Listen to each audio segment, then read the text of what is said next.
ഇന്നത്തെ ക്ലാസ്സിൽ നമ്മൾ പഠിക്കുന്നത് എനിക്കത് ചെയ്യാൻ പറ്റും, എനിക്ക് അത് ചെയ്യാൻ പറ്റും, അല്ലെങ്കിൽ എനിക്ക് അത് ചെയ്യാൻ കഴിയില്ല, എനിക്ക് സാധിക്കില്ല എന്നൊക്കെ നമ്മൾ പറയാറുണ്ടല്ലേ. അത് ഇംഗ്ലീഷിൽ നമ്മൾ പറയും I can do and I can't do, I can do, I can't do. ഇത് ഹിന്ദിയിൽ എങ്ങനെയാണെന്ന് നമുക്ക് നോക്കാം. I can do it, I can do it. എനിക്ക് ഇത് ചെയ്യാൻ കഴിയും, I can do it. I എന്നുള്ളതിന് നമ്മൾ പഠിച്ചു മയും. ഇറ്റ് എന്നുള്ളതിന് യഹ് എന്നാണെന്ന് പഠിച്ചു. അപ്പം ഐ ക്യാൻ ഡു ഇറ്റ്. ഇനി ക്യാൻ സാധിക്കും എന്നാണ് ക്യാൻ. അപ്പം അതിന് ഹിന്ദിയിൽ സക്ത എന്ന് പറയും, സക്ത. ഡു എന്നുള്ളതിന് കർ. അപ്പം മയും യഹ് കർ സക്താ ഹൂം. മയും വന്നതുകൊണ്ട് നമ്മൾ ഹും ഉപയോഗിച്ചു. മയും യഹ് കർ സക്താ ഹൂം. ഐ ക്യാൻ ഡു ഇറ്റ്, മയും യഹ് കർ സക്താ ഹൂം. എനിക്ക് ഇത് ചെയ്യാൻ കഴിയും. ഇനി ഇത് ചെയ്യാൻ കഴിയില്ല എന്നുള്ളതിന് അപ്പം എങ്ങനെ പറയും? മയും യഹ് നഹീം കർ സക്ത. ചെയ്യുന്ന പ്രവൃത്തിയുടെ തൊട്ട് മുൻപിൽ ഇല്ല എന്ന് ചേർക്കാം, നഹീം.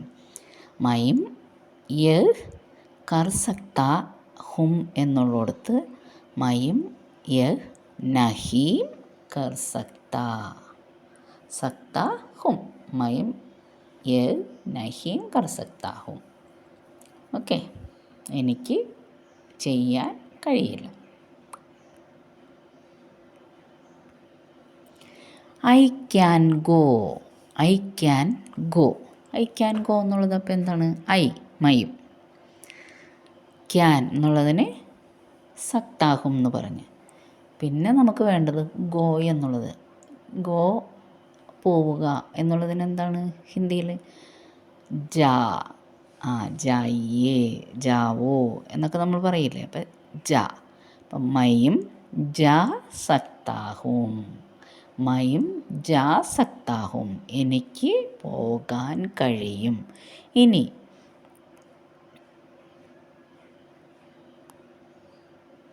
I can't go.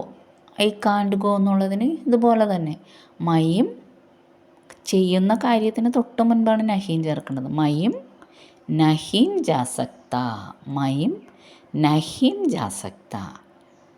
എനിക്ക് പോകാൻ കഴിയില്ല.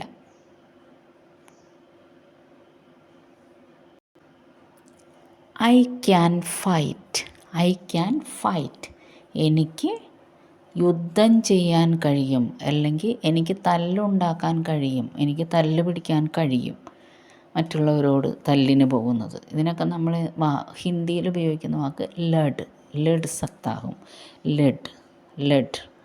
അപ്പോൾ ഐ ക്യാൻ ഫൈറ്റ് എന്നുള്ളതിന് എന്തായിരിക്കും? ആ ലഡ് എന്നുള്ള വാക്ക് മാത്രം ചേർക്കുക, ബാക്കി അത് തന്നെ. മയും ലഡ് സക്താഹും, മയും ലഡ് സക്താഹും. ഇനി ഐ കാണ്ട് ഫൈറ്റ് എന്നാണെങ്കിലോ പ്രവൃത്തിയുടെ തൊട്ട് മുൻപ് നഹീം ചേർക്കുക. മയും ലഡ് നഹീം സക്ത, ലഡ് നഹീം സക്ത. അല്ലെങ്കിൽ മയും നഹീം ലഡ് സക്ത. രണ്ടും ശരി തന്നെയാണ്. മയും ലഡ് നഹീം സക്ത അല്ലെങ്കിൽ മൈ നഹീം ലഡ് സക്ത. ഇത് രണ്ടും ഹിന്ദിയിൽ ശരിയാണ്. എനിക്ക് യുദ്ധം ചെയ്യാൻ കഴിയും, അല്ലെങ്കിൽ തല്ല് ഉണ്ടാക്കാൻ കഴിയും. He can write. ഇത്രയും നേരം നമ്മൾ മയും എനിക്ക് ചെയ്യാൻ പറ്റുന്നതാണ് പറഞ്ഞത്. ഇനി അവന് അല്ലെങ്കിൽ അവൾക്ക്. അപ്പം നമ്മൾ എന്ത് ചെയ്യും? മയും എന്നുള്ളിടത്ത് എന്താ ചെയ്യേണ്ടത്? അവൻ അല്ലെങ്കിൽ അവൾ എന്നുള്ളതിന് എന്താണ്? വഹ്. രണ്ടും അവൻ അവൾ രണ്ടും വഹ് ചേർക്കുക. അപ്പം അദ്ദേഹത്തിന് എഴുതാൻ പറ്റും, അല്ലെങ്കിൽ അവന് എഴുതാൻ കഴിയും. He can write. വഹ് എഴുതുക എന്നുള്ളത് ലിഖ് സക്ത. മയം ഉപയോഗിക്കുമ്പോഴാണ് ഹും ഉപയോഗിക്കുന്നത്, അല്ലെങ്കിൽ ഹേയാണ്. അപ്പം എന്തായി? വഹ് ലിഖ് സക്താ ഹേ, വഹ് ലിഖ് സക്താ ഹേ, ആപ് ലിഖ് സക്താ ഹേ, ആപ്പ്, വഹ് ലിഖ് സക്താ ഹേ. ഇനി അവന് എഴുതാൻ കഴിയില്ല, അവനെക്കൊണ്ട് പറ്റില്ല, അവനെക്കൊണ്ട് എഴുതാൻ പറ്റില്ല എന്ന് നമ്മൾ എങ്ങനെ പറയും? വഹ് ലിഖ് നഹീം സക്ത, വഹ് നഹീ ലിഖ് സക്ത എന്നായാലും വഹ് ലിഖ് നഹീം സക്ത എന്നായാലും ഒന്ന് തന്നെയാണ്. അവന് എഴുതാൻ കഴിയില്ല. He can speak, he can speak, അവന് സംസാരിക്കാൻ കഴിയും. അപ്പം അവൻ എന്നുള്ളതിന് നമ്മൾ പഠിച്ചു വഹ്.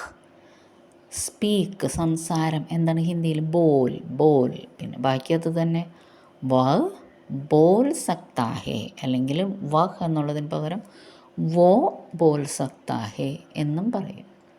വഹ് ബോൽ സക്താ ഹേ, വഹ് ലിഖ് സക്താ ഹേ എന്നതിന് പകരം നമുക്ക് എന്ത് പറയാം?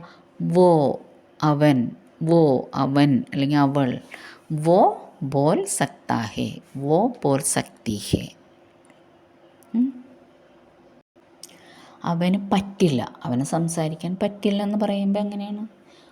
വ ബോൽ നഹീ സക്ത, വ ബോൽ നഹീം സക്ത, അല്ലെങ്കിൽ വോ ബോൽ നഹീം സക്ത. വ ബോൽ നഹീ സക്ത അല്ലെങ്കിൽ വോ ബോൽ നഹീ സക്ത, രണ്ടും അവന് സംസാരിക്കാൻ കഴിയില്ല എന്നാണ്. She can hear, she can hear, അവൾക്ക് കേൾക്കാം, അവൾക്ക് കേൾക്കാൻ പറ്റും. She can hear. ഷീ എന്നുള്ളതിനും ഹി എന്നുള്ളതിനും അവൻ അവൾ എന്നുള്ളതിനും വഹ് തന്നെയാണ്, അല്ലെങ്കിൽ വോ. കേൾക്കുക എന്നുള്ളതിന് സുൻ, സുൻ. എന്താണ്? സുൻ, കേൾക്കുക, സുൻ. വ സുൻ സക്തി ഹേ, അവളായതുകൊണ്ടാണ് സക്ത എന്നുള്ളതിന് പകരം സക്തി ഹേ. അവൾ സ്ത്രീലിംഗമാണ്, അതുകൊണ്ട് വ സുൻ സക്തി ഹേ. അതിൽ നിന്നാണ് നമ്മൾ ആണാണോ പെണ്ണാണെന്ന് തിരിച്ചറിയുന്നത്. വഹ് അവനും അവൾക്കും വഹ് തന്നെയാണ്. അവളാണെങ്കിൽ സക്തി ഹേ എന്ന് പറയും, അവനാണെങ്കിൽ സക്താ ഹേ എന്ന് പറയും. വോ സുൻ സക്തി ഹേ, വ സുൻ സക്തി ഹേ. ഇനി ആണാണെങ്കിൽ വ സുൻ സക്താ ഹേ, വോ സുൻ സക്താ ഹേ. ഇനി ഞാനാണെങ്കിലോ, എനിക്കാണെങ്കിൽ മയും, മയും സുൻ സക്താഹും, മയും സുൻ സക്താഹും.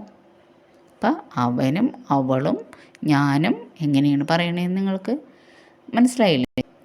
ഇനി ഇതുപോലെ തന്നെ അവൾക്ക് കേൾക്കാൻ കഴിയില്ല.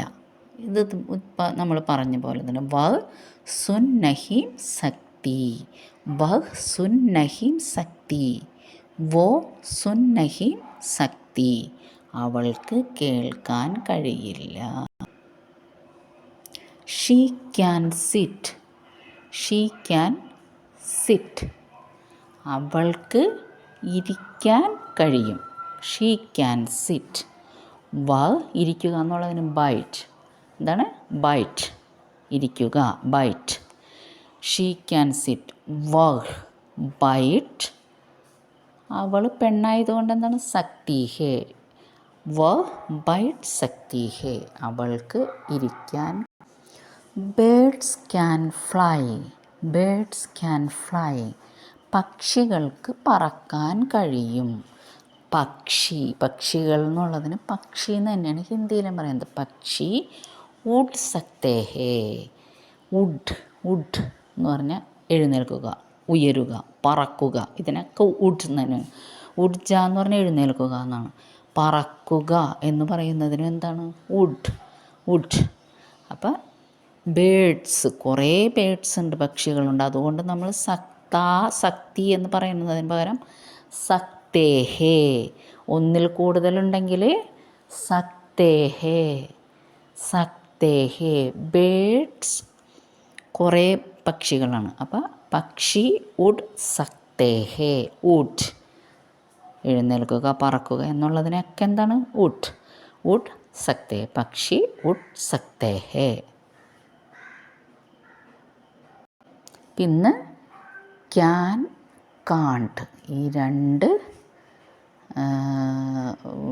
പദങ്ങളും എങ്ങനെയാണ് ഹിന്ദിയിൽ പ്രയോഗിക്കേണ്ടതെന്ന് എല്ലാവരും പഠിച്ചാണെന്ന് വിശ്വസിക്കണം. അപ്പം ഈ പഠിപ്പിക്കുന്നതൊക്കെ കറക്റ്റായിട്ട് നിങ്ങൾ പഠിക്കണം. എന്നാലാണ് നിങ്ങൾക്ക് ഒരു മാസത്തിനുള്ളിലാണ് ഞാൻ പറഞ്ഞേക്കണേ ഹിന്ദി സംസാരിക്കാൻ പറ്റുമെന്ന്.